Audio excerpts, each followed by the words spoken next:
But what goals are we told that we've got? We've got to get a bigger house. We've got to get a better job title, a higher salary, get an academic publication. These don't play out over hours or days, it's over years. And that brings a lot of problems because the brain is constantly assessing, am I still making adequate progress, or should I disengage and switch to a different goal?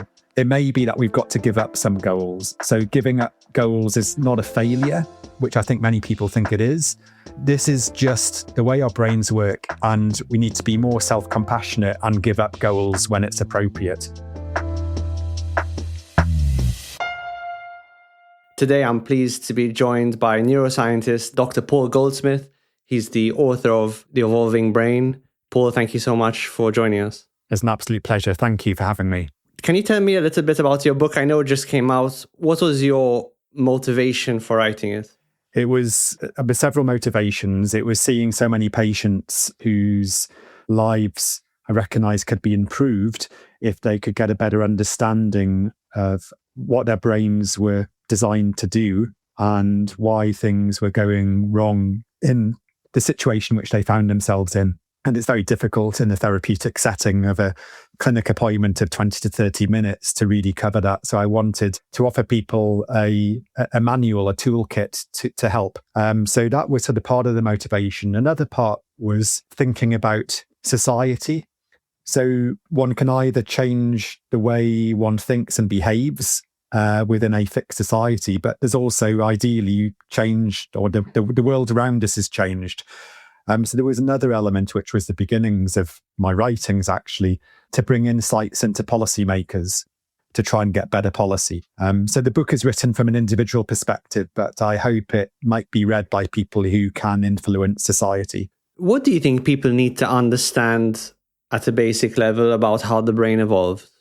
That we are dependent on a developmental lineage. So the brain develops from an inside core, which is evolutionary ancient, outwards, like a tree, the trunk being the oldest bit, most hardwired, and then complexity layered on top. And the fundamentals of our emotions, our drives are very, very old and hardwired, and we can't change those no matter how much we'd want to. The outer interface in the cortex, the bit that Elon Musk is wanting to stick electrodes in to try and alter the way we think, that's not going to get to the core bits. So like it or not, we're stuck with an ancient tool inside our head, which is being driven in a world for which it's not designed for, not optimized for. And when you think of the time course in which this was all laid down in terms of an evolutionary perspective, I mean, it's mind-boggling that evolution took 2 billion years to perfect a single basic cell, another billion years for a more specialized cell, 500 million years for a worm, and now we've got a brain, and most of the cells in the worm are brain in terms of coordinating goals and goal-directed behavior. 300 million years for mammals, 60 million years for primates, the Homo genus, 5 million years, but for sapiens, for us, it's a few 100,000 years. So in terms of that full scope of brain development, it's less than a fraction of a percent. So like it or not, we've got this old tool in our heads. And what is our brains optimized for? What's the kind of life that our brain is really best designed to live? So our brains have evolved to assist our genes with their single underlying goal, which is to be passed on to the next set of genes. So from a gene's eye perspective, it is all about persistence. So I've sort of been perhaps sort of overly ambitious in the book in trying to sort of take the broad sweep from what it's all about and why we are here right through to sort of the end. But the beginning is about persistence. So rocks are still here compared to when they were created millions of years ago or billions of years ago because of the persistence of form, because they're very stable. If you think about what life is in a way defined by death, that biology is sort of chemistry which has been cooked up to allow variation in form, but that ability to create variation by its very nature means things are fragile and so disappear. So we have death as well. The only reason we've got that continuity is because the genes pass from one generation to another. So everything ultimately comes back to persistence of form and continuity of genes. And our genes don't care how they do that. So they've evolved a set of tools, such as our emotions like anger, blame, guilt, happiness, to achieve that continuity. But they're a toolkit. They're not fundamentally optimized just for happiness. It's quite interesting because I think most people who are maybe unfamiliar with this way of thinking, it must be quite bewildering because most people just think of their emotional lives as a marker of the quality of their lives. Like, oh, I'm mostly happy, so my life is mostly good, or I'm mostly sad, or maybe I'm 50-50. And this is the quality of my life as it stands, as marked out by my emotions. But what you're saying is actually our emotions are a toolkit that are helping us to serve a much greater goal, which is reproduction, passing on genes to the next level. Absolutely. And then they were shaped in different circumstances to what we have now. So primarily they were shaped for surviving in small groups with relatively simple goals that played out over short time frames of hours, days, perhaps weeks. And then you look at the world into which we've been catapulted and how things then go awry. They go wrong because of the nature of the goals which are thrust upon us, the societal constraints. And then you realize, okay, these emotions are running amok as a consequence. And that's evolutionary mismatch theory, right? Essentially. Absolutely. That's a mismatch between current environment and the environment to which that they were honed. Would it be fair to say that from an evolutionary perspective, modern life is pretty damn strange? Completely. The strange bit is modern society rather than our brains. Our brains are very logical in terms of how they work. It all makes sense. What doesn't make sense, modern phenomenon, social media, laws, expectations, that is what is not caught up. What do you think are some key facets of modern life that get us into trouble, do you think, because of this mismatch? There are many. I think sort of two important ones around goals and goal setting and goal achievement and the emotional distress that brings, well-being and lack of well-being. And that, I think, is something that is worth having a bit of a dive into. And then the other bit is around social relations, which ultimately are just another goal, having a successful or positive social relations. But that is, given that sort of the key needs around food and shelter are dealt with, that becomes a very important part of what contributes to our well-being. And it malfunctions in modern society. Okay, so let's talk about goals. And of course, in the mental health self-development space, we talk a lot about goals as a way to actually help with your mental health, set goals, try and achieve them. Outside of the mental health world, goals are generally thought of as a good thing. And it does feel like we're all a little bit goal obsessed now, especially high achievers. But what do we need to know about goals? I think understanding how fundamental they are and how the brain processes them, and therefore how we can manage our goals in the modern world to maximize our well-being and minimize distress. The fundamental reason we have a brain really is to coordinate goal pursuit. If you think about, what's the difference between an animal and a plant? And is it photosynthesis? Well, no, because we make vitamin D from our skin, from ultraviolet light. And is it social? Well, trees have a social network through the mycorrhiza, the fungal strands underground. So the fundamental difference is changing location, it's movement. And that then comes down to moving towards a goal. Clearly, in a simple way, that is moving towards some food or away from a predator or towards a mate. But it's also more complex goals as the brain evolves in terms of speech production or building something complex, relationships. But it still comes down to that fundamental bit. So moving towards a goal expends energy. And you can only move towards one goal, essentially. You can have nested goals and you can switch between them. But the brain's got to decide what it's going to pursue and expend energy. And so it rewards us, drives us towards that goal by a positive feeling. And that sort of largely comes down to release of dopamine. But the key thing is it's a drawing towards the goal rather than just being teleported to the end goal, because evolution never envisaged that things would just land in our lap. There's been very recent work actually published just a few weeks ago in Nature that shows that it was acetylcholine accumulation during goal pursuit, during greater effort, that then leads to a greater dopamine release when you reach one of the goal milestones. And the acetylcholine, would that be associated with like an unpleasant emotion? No. So this is, as you're expending effort to reach a goal, then the signal mechanism for I have expended more effort is coded in the acetylcholine within basal ganglia, and that leads to a greater dopamine release. So you feel better if you've put more effort into achieving the goal. That's kind of a big deal. Yeah, it's really important. And of course, it's like with Pavlov's dogs. Something is triggered if sausages just arrive. But the dogs would go stir crazy if they weren't taken out for walks because they're chasing after sticks. And that is one of their goals. It's the same for us. If you just passively circumvent goal pursuit, you deprive people of the opportunity for maximizing their dopamine and acetylcholine, but their dopamine release and therefore the sense of well-being.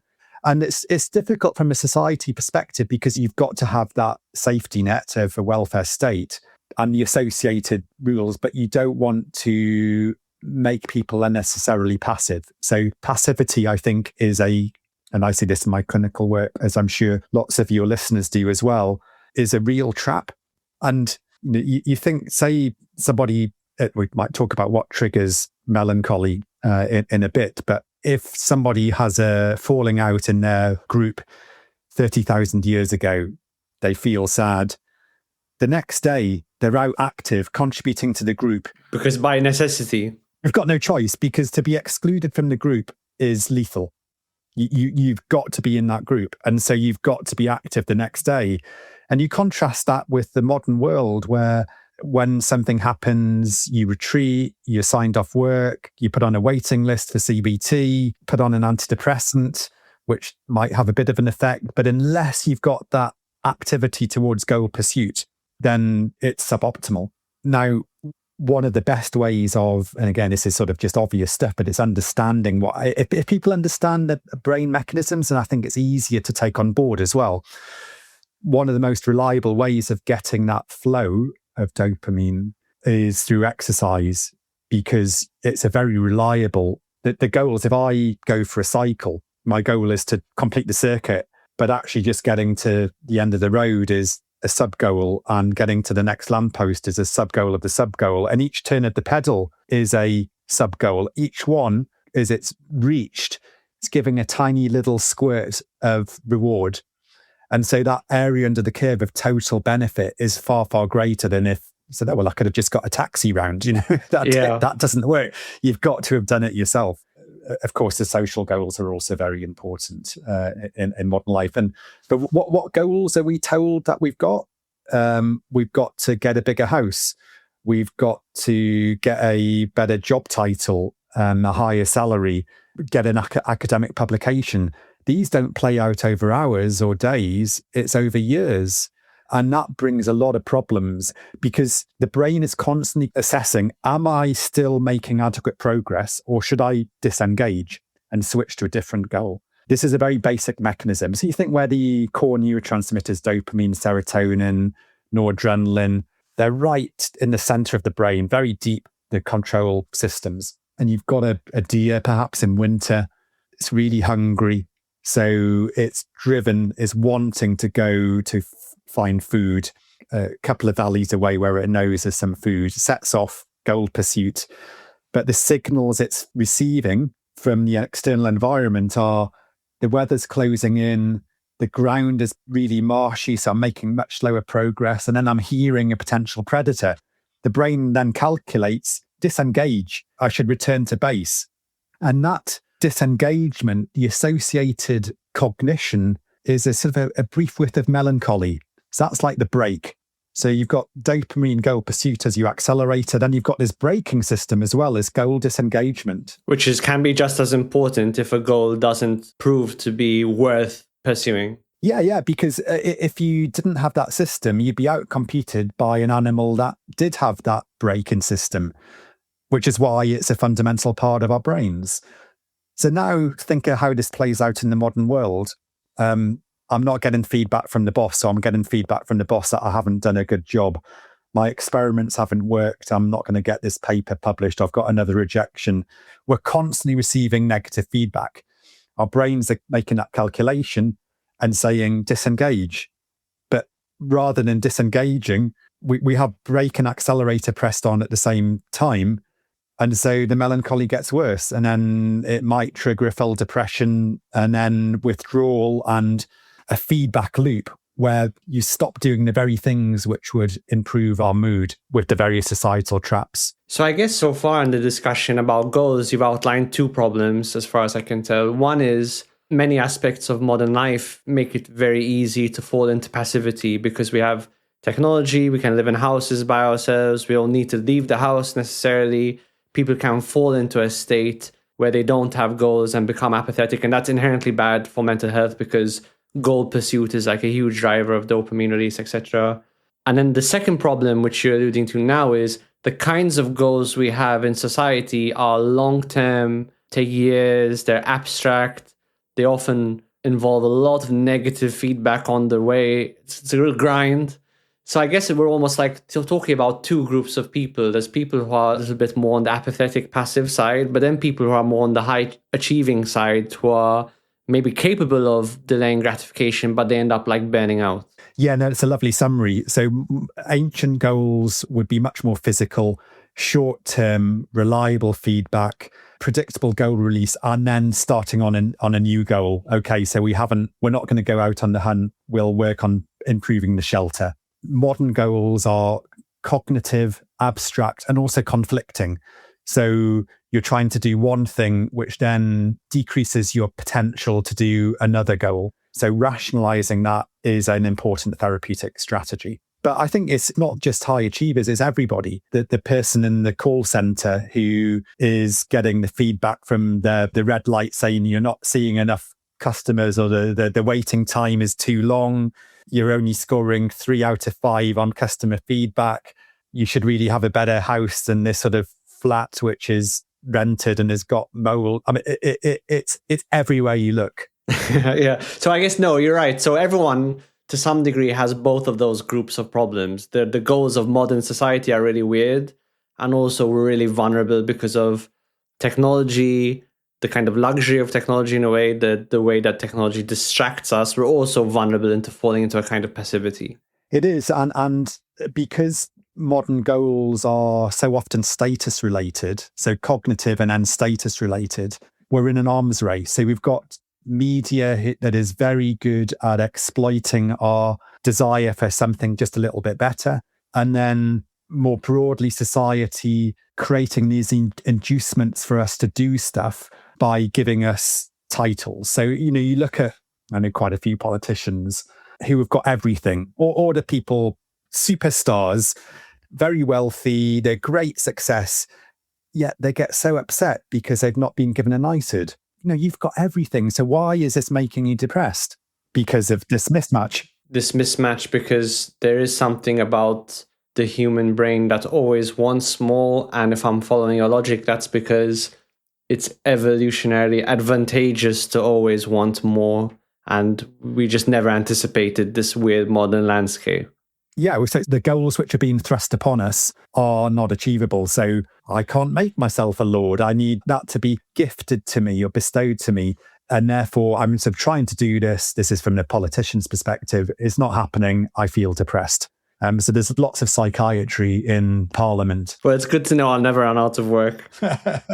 So if someone is feeling like a combination of these problems, I'm sure most people are a little bit of the passivity from maybe outside of work. But then also, God, the goals I have are so difficult and I'm getting all this negative feedback. How can someone start to reapproach their goals and their goal setting in a way that's a bit more healthy?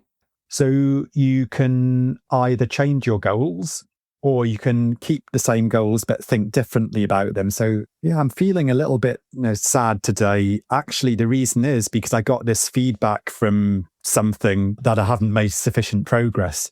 So I'm just going to interpret that a different way, or just recognizing that that's gone on in my brain allows me to continue pursuing it. So just reappraising your whole situation is the first of the powerful thing.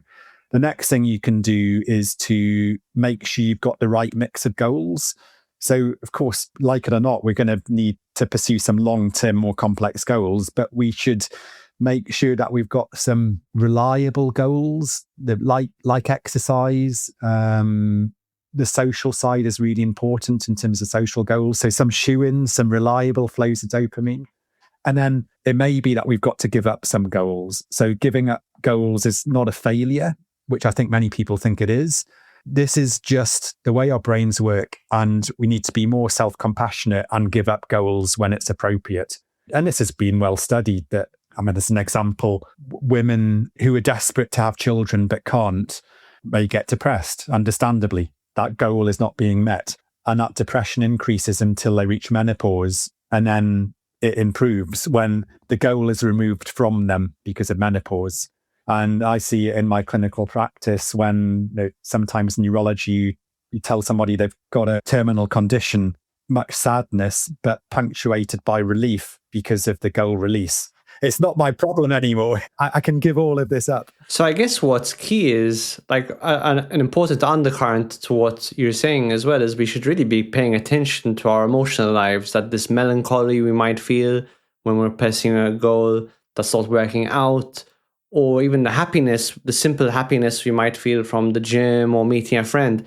These are really important things we need to be paying attention to. Yeah, it's understanding what's going on is powerful. Understanding that it's not your fault. It's a reflection of the way the brain works and that mismatch. And then what both you and others, what the emotions are trying to do. And it may be malfunctioning.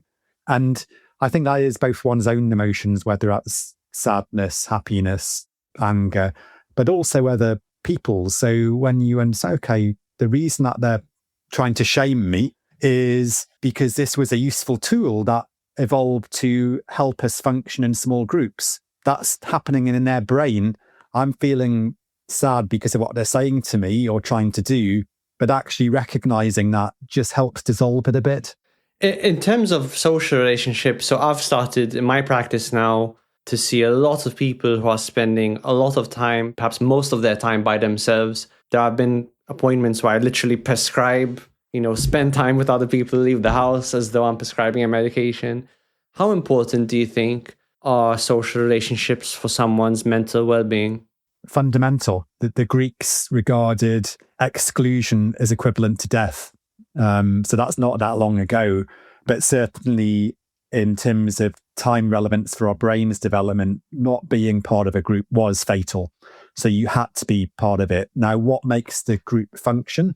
We've got to cooperate. And so we've got emotions to optimize cooperation. And we are motivated to do things that are perceived by the rest of the group as useful. So we are part of the group. Therefore, validation is critical.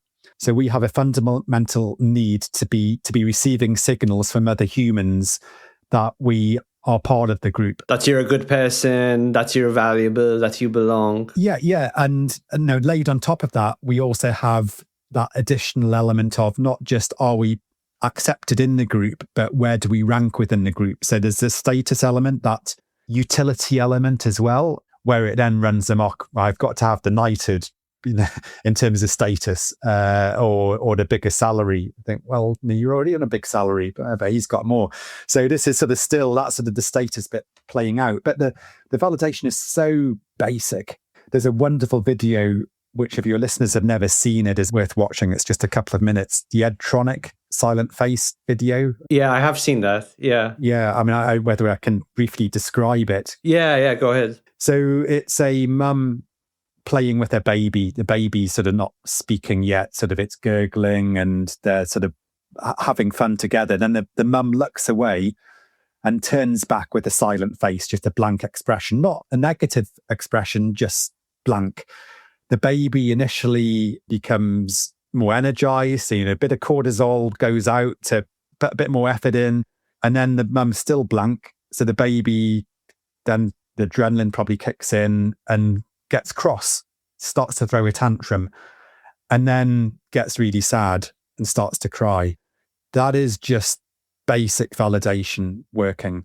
When you see that, and then you look at adults, you think this is just playing out again and again and again in adult life. Now, the theatre, the script is different in adults, but the plot line is the same. The plot line is like, my needs aren't being met. I need some attention. It's, I need to be validated. I need to have signals that I am part of this group and that they therefore in times of need will look after me. It's just fundamental. So everything we do, we need that reciprocation, that messaging from our group.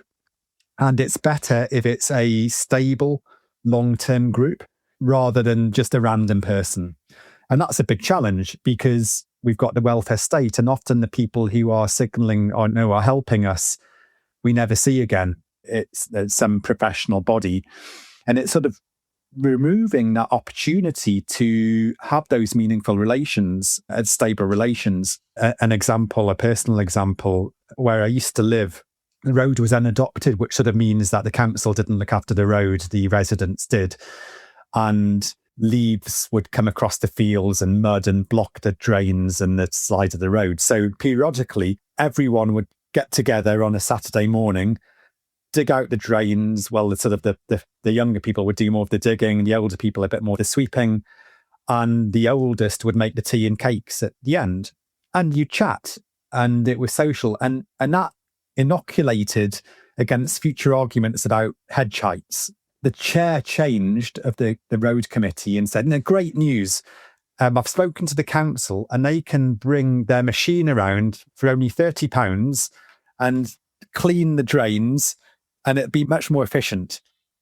I said, yeah, that is a disastrous idea. It'll be more efficient, but not more effective. To deprive that community ambience. Absolutely. You've removed the need for the social cooperation and all of the goodness that brings. And that's a challenge of modern society. Now, how do you get that balance? Robin Dunbar writes a lot about this and around sort of the circles of friendship. There's a Dunbar number of 150 and the social brain hypothesis that has been one of the key reasons why we've outcompeted other species is because our enlarged frontal lobes allowed coordination of a larger group than other species. And that caps out at 150. So well below the number of friends you've got on LinkedIn or in your social network. But what he's also sort of argued is that there's a much smaller group of really meaningful relations which have a very strong correlation with your well-being, your survival from cancer, cardiovascular disease, your fatality rates. And in particular, that sort of inner core circle, your shoulders to cry on. So in times of great need, people who will drop everything to come and help. And too many people have got nobody. Is there good evidence that loneliness and isolation is increasing? Like, is there statistical evidence? Yeah. So modern structures deprive people of that opportunity in the same way that this person who wanted the machine to come and clean the drains was going to deprive that opportunity for the road group. You look at the decrease in the working man's clubs and the institutions that used to be much more prevalent that are gone, or just the institution of work. So if you live in a deprived area, that you're long-term unemployed, the local clubs have closed, it's no surprise that physical and mental health outcomes are much worse.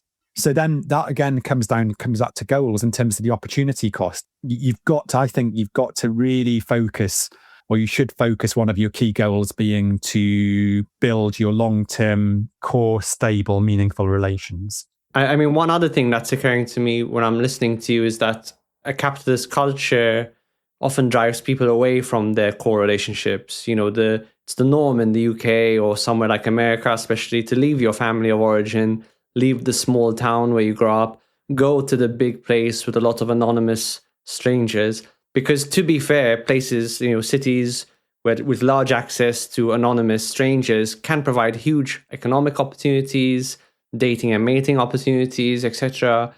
But inherently you're losing that core group of people who you grew up with, and I don't feel like culturally we take that into account, how that can affect us psychologically.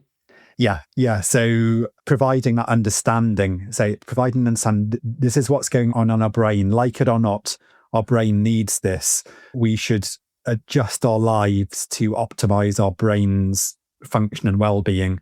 It'd be great if we could change society, but until that happens, we've got to work on it ourselves.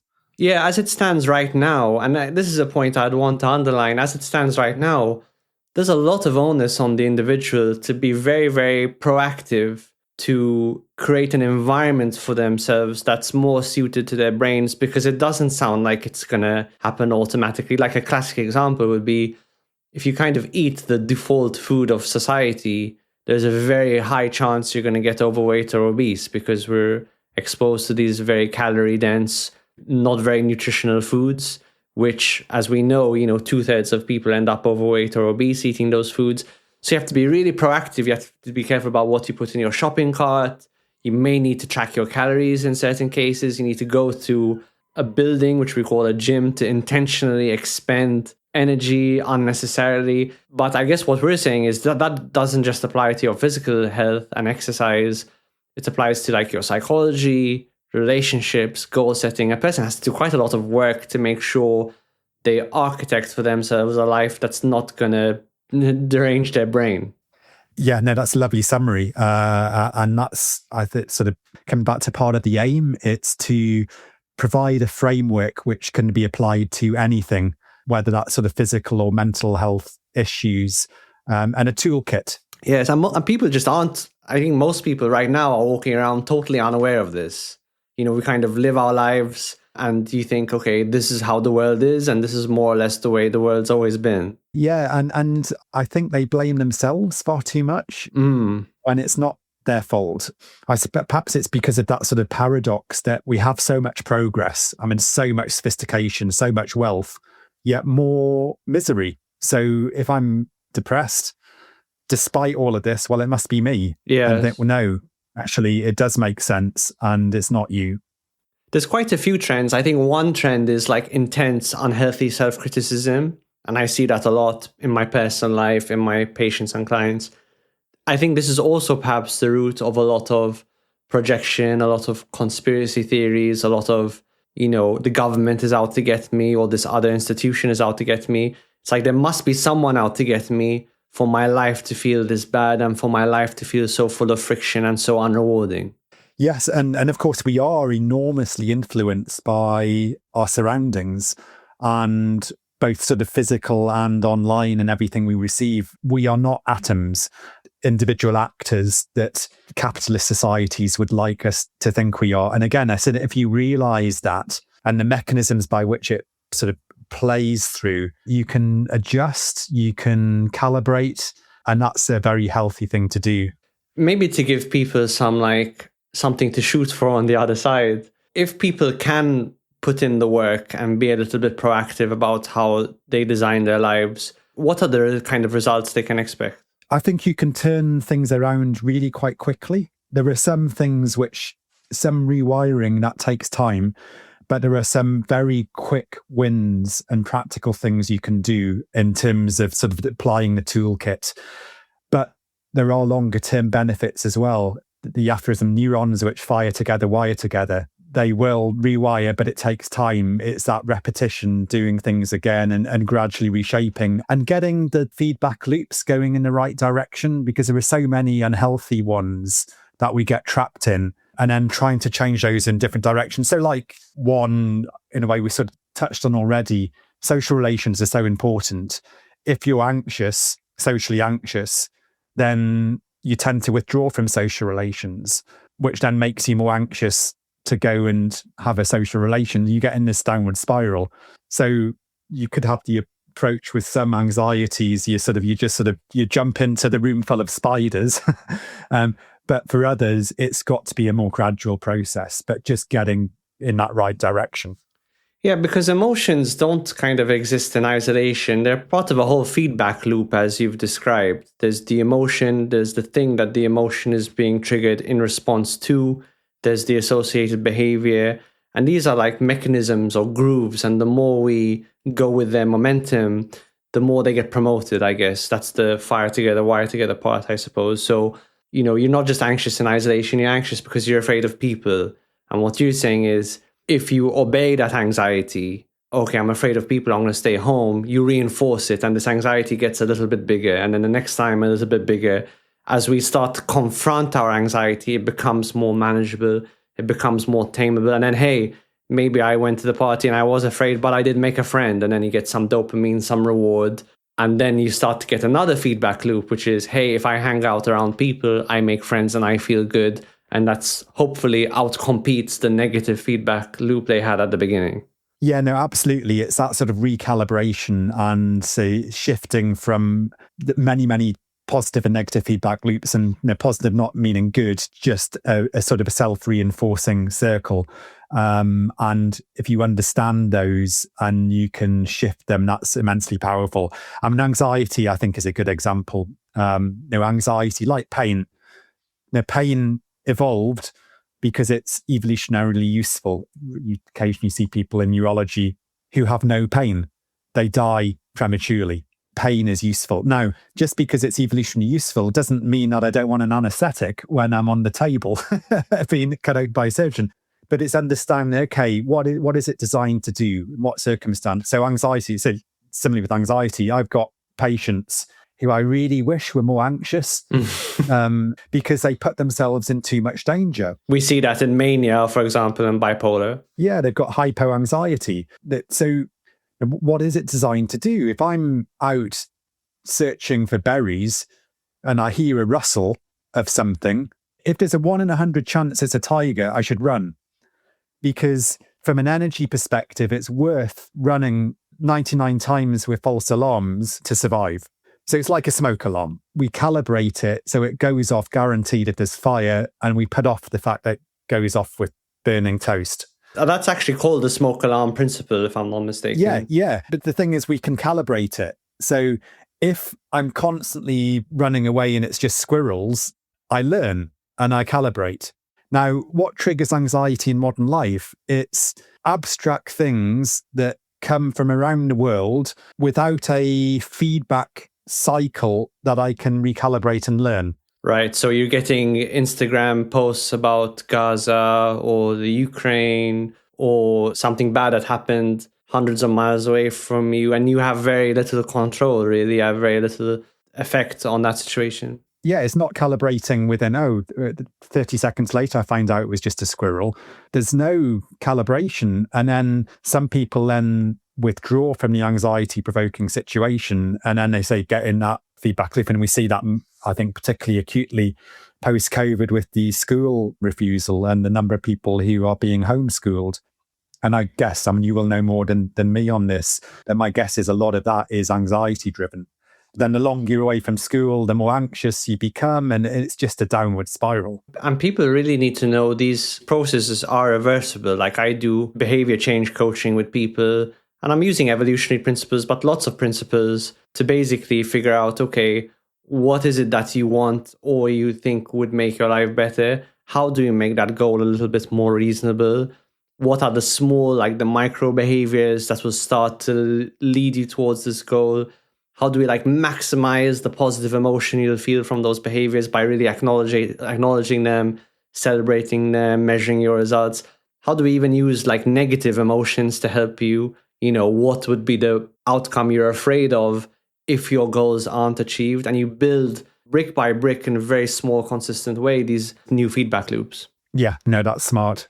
Your book outlines a number of operational principles for the brain, which I really like. And there are a few I want to talk to you about. So one of them, which caught my attention, was don't harbor negative thoughts. And it strikes me a lot of people harbor negative thoughts. Why is it Isn't it just a thought? Why is it such a big deal to harbor negative thoughts? So if you think about the fundamentals we've talked about, which are deeper in the brain, these are the goals. Am I progressing towards the goals, or should I release? Our frontal lobes enable us to create much greater complexity and stack goals and hold them in our imagination long term. And if those are unhelpful, and particularly when it's sort of socially related, so I'm angry with so-and-so, or somebody's a threat to me, then they're held as unresolved things within our ideating frontal lobes. So kind of like open loops, unresolved threats. Yeah. Causing constant unhappiness. So rather than leading to that quick resolution, we've got this ability to, both hold them long term for months and years, but also to dream up all sorts of scenarios which may be not particularly realistic in terms of threats and things that we want to do. And broadly speaking, I think that frontal lobes are fantastic in terms of enabling, multi-step goals so we can build rockets and do all of the clever stuff that humans can do. But they also allow us to harbor all of this negativity and allow us to go round in loops and loops for months on end.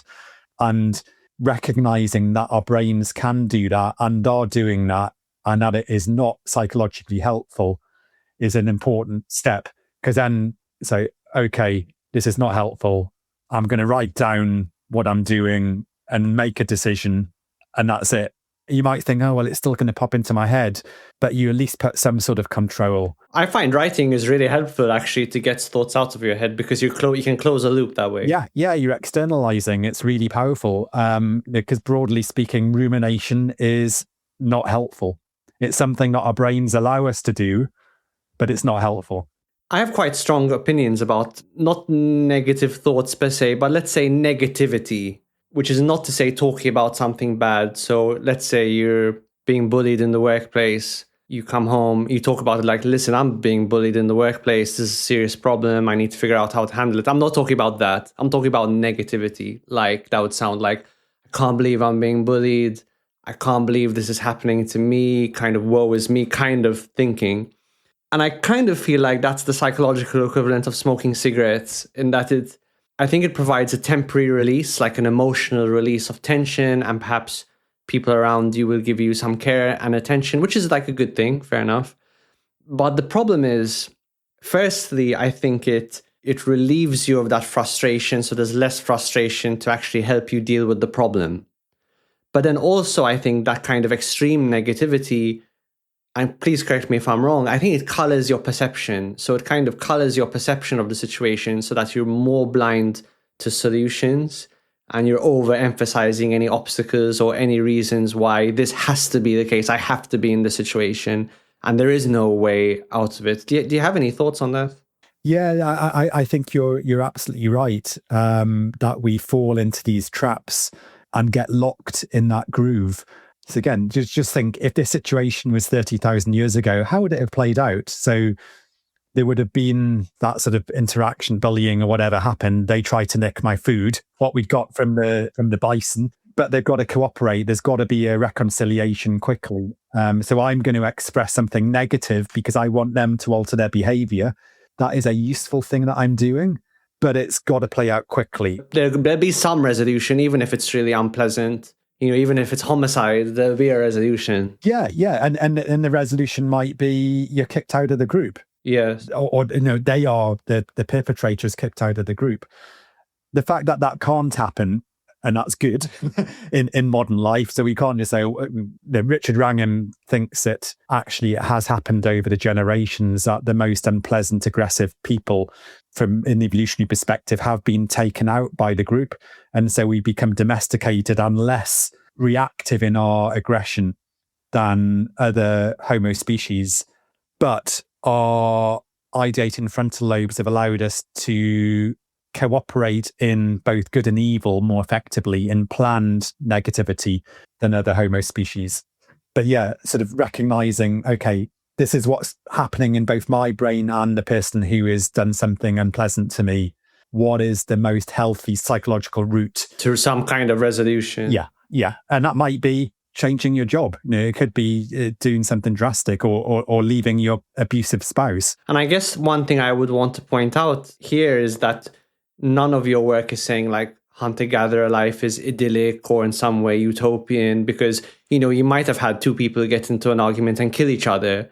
And the lesson from that isn't that hunter-gatherer life is good or homicide is good. It's that in hunter-gatherer life, for better or worse, there tended to be resolutions to situations. In modern life, we're often stuck in this kind of purgatory where there isn't a lot of resolution, and that's not very good for our brains. Yeah, no. So I'm not saying that we should all go back to being hunter-gatherers. There are many, many good things like general anesthetics rather than that utility of pain. And well, we can't anyway because we've been infected by all of modern life's goals and expectations. Instead, it's gaining an understanding of how things were designed to play out, and then taking the good bits and minimizing the bad bits, like the reactive aggressions, which we need laws, we need a police force, but it comes with downsides. So I see this quite a lot where rather than the misdemeanor being played out over 24 hours, you have legal cases that take 5 years or 8 years to resolve, which is psychologically terrible, both for the accused, but also the victim. They're stuck in purgatory for 5 years with negative emotions. I mean, it's just a terrible thing. And again, just for the listeners, I'm a huge advocate of journaling to close these open loops. So if you find you have a lot of open loops in your mind, or even just a few, see if you can write about them in a way that achieves a resolution. You can do that by thinking, okay, what steps am I going to take to get some control of the situation? Maybe a plan, a backup plan, and you will be, or even just writing about how you feel about it, and maybe even writing that it is complicated and it's making you feel a complicated way. It's shocking how much that helps. That's a really useful step. One other operating principle of the mind I really wanted to discuss with you was you should hold the self lightly. What do you mean by that? Yeah, I mean, this is a complex thing related to sort of ego dissolution. And I recognize I have to be sort of slightly careful with a sophisticated psychiatry group. There isn't a little homunculus in our brain, somebody sitting behind a steering wheel making the decisions. There's not an I, the letter I. And it's interesting when you ask people, where do you think the ego within you sits? And I think, I haven't really thought about it. Well, maybe it's sort of behind the top of my nose, about sort of 3-4 centimeters. And then you show them an MRI scan and there's nothing there. So what you're saying is there is no part of the brain that is a self exactly. There's no self. No. So it's a delusion, an illusion. And instead, there's a massive activity. There's a continuity between sensory input and motor output, which is in continuity with everything around us, both from an environmental sense and other people and all of our histories. So there's sort of a complex evolving web of neural activity. And I sometimes think of it a bit like a weather system. That's a complex continuity, and we're both within us, within our heads and other people's. If you can sort of really understand that and think of it like the weather, you don't get angry with the weather if it soaks you, or if a branch of a tree falls off and might really severely hurt you. It's this evolving whole system, and our brains are the same. Both our brains and all of the people that we're interacting with. It's this wave which is happening from all of past occurrences through the multiple generations and our own personal history since we're born, and all of the interactions. And feeling that, viewing it a bit like the weather, is immensely empowering if you can do that. And if you say, can ego dissolve? Actually, I find it almost more powerful doing it, thinking about other people than myself. Because say if somebody is getting angry with me or doing something that's making me feel sad, seeing it as part of that net within their brain, that there's not a little driver behind the mask of their face. The visual processing is happening at the back of the brain, and the thing which is controlling their lips moving and the nasty things they're saying to me is in the sort of the dominant frontal. It's a net. And that helps just uncouple things and just takes the sting out of things. Yeah, I heard a quote from a philosopher once that you should kind of view people almost as though you're viewing an exhibit in a museum or something in a movie, where you're like, oh, I guess that's just how they are. Even if that's negative towards you, like, oh, I guess that person on the bus is angry. And like you say, that creates that detachment. Regarding the insight of selflessness, I feel like I can follow what you're saying quite clearly, because I have a little bit of experience with Dzogchen meditation, which is like a form of meditation literally designed to help you realize this idea of selflessness.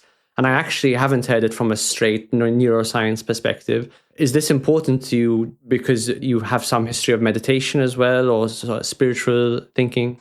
Yeah, I think both, that you can get to this through meditation. So, you've got that sort of progression of focusing the mind on the flickering candle or the breath, to then dissociating from thoughts and seeing thoughts as fragments of activity, neural pulses within the brain. But then that step, which is really difficult, of recognizing that there is no looker or hearer or feeler, that is hard. But you can also come at it the other way. I think if you understand a bit of neuroanatomy, actually it's providing a similar insight when you think, well, actually there isn't anything there, and the sort of the activity now in my brain is on the left hand side above my ear, well, which it doesn't like feel it that it's there, but it's providing a similar insight that it is a totality. And it takes practice, it takes a long time, and I hesitated putting it in the book because it is really complex, but if you can do it, it's so powerful. It took me a few years to understand it. And so listeners, don't be if you're a bit frustrated, that's very common. It took me a few years to understand. And I found meditation helpful because it gives you that first-hand experience of cutting through, oh, actually, I am, for all intents and purposes, I am a series of thoughts and emotions and physical sensations, as you said. But when you don't think about it, you feel this sense of like, I'm a rider riding around in something. I am a core self, and therefore, I guess what I would ask you is, what are the dangers of holding on to yourself too tightly? Self-blame for everything. And also, if you hold on to other people's self too tightly, blaming them and harboring negative emotions to them and interpreting things that they say with greater potency than needs be. Right. So see above, don't harbor negative thoughts. Yeah. It is so releasing, so powerful if you can do that uncoupling, that recognizing we are part of a wave, we're part of this sort of complex weather system. And it's difficult vocabulary because we're talking about we, that shorthand of I and we all of the time. We're saying that, and of course, in our daily lives, it's really useful. We can't go around in a state of sort of ego dissolution because we wouldn't get stuff done. So that's why you hold yourself lightly. Don't drop yourself. Yeah. So it's knowing when to use it tactically. So just when you open that valve up in key moments, but no, if you like that all of the time, you'll never get anything done. You wouldn't be able to function properly. No, absolutely. Most people are holding on to themselves too tightly, I think, and maybe they should loosen it. There's a few people who maybe need to tighten their grip on themselves a little bit as well. I think they're a minority, but I think they also exist. Yeah. We're out of time. I think we have a lot more to talk about, but that's all we can talk about for now. Paul, thank you so much for coming on. Where can people find your book? So I think it's available very broadly in the UK. It's been translated, I know, into 11 languages, which is fantastic. So it will be sort of a staggered rollout beyond the UK over the coming months. But no, it's been an absolute pleasure to talk to you. And I'm sort of very grateful, very skilled navigation of the conversation. So thank you. Thanks so much for coming on. Absolute pleasure.